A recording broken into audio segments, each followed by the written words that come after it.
এবার আফ্রিকা সফরে বৈঠকের টেবিলে ঘুমিয়ে পড়লেন মার্কিন প্রেসিডেন্ট জো বাইডেন। সত্যি কি ঘুমিয়ে পড়েছিলেন তিনি, নাকি চোখ বন্ধ করে খানিকটা বিশ্রাম নিচ্ছিলেন? সামাজিক মাধ্যমে এই নিয়ে চলছে বিতর্ক।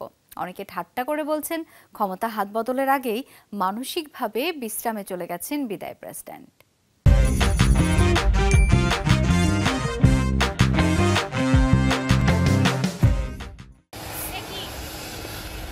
3 দিনের রাষ্ট্রীয় সফরে আফ্রিকা ভ্রমণে মার্কিন প্রেসিডেন্ট জো বাইডেন। সফরের শেষ দিন অ্যাঙ্গোলার বন্দর নগরী লোবিতোয় আফ্রিকান নেতাদের সাথে গুরুত্বপূর্ণ বৈঠকে বসেন তিনি।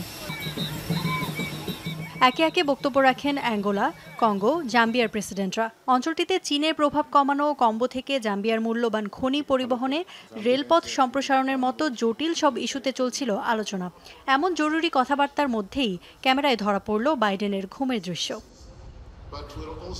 তানজানিয়ার ভাইস প্রেসিডেন্টের বক্তব্য চলাকালেই ছোটখাটো ঘুম দিয়ে ফেলেন বিদায়ী মার্কিন প্রেসিডেন্ট। আরেকটু হলে তো ঢলেই পড়ছিলেন ডেস্কের ওপর। ভাষণ শেষ হতেই ভেঙে যায় ঘুম।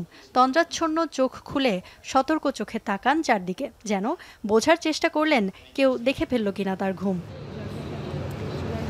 এবারই প্রথম নয়, এর আগেও গুরুত্বপূর্ণ বৈঠকে ঘুমানোর রেকর্ড আছে ডেমোক্র্যাট এই নেতার। বড় বড় আয়োজনে হাঁটতে গিয়ে হোঁচট খাওয়া তো নিত্যনৈমিত্তিক ব্যাপার তার জন্য। বয়সের ভারেই এমন অবস্থা বলে মনে করা হয়, যে কারণে প্রেসিডেন্ট নির্বাচন থেকেও সরে দাঁড়াতে হয়েছিল তাকে।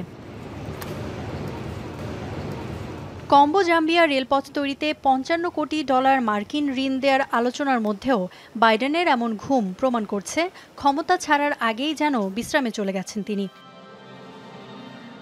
ইফাত আরা খন্দকার, যমুনা নিউজ।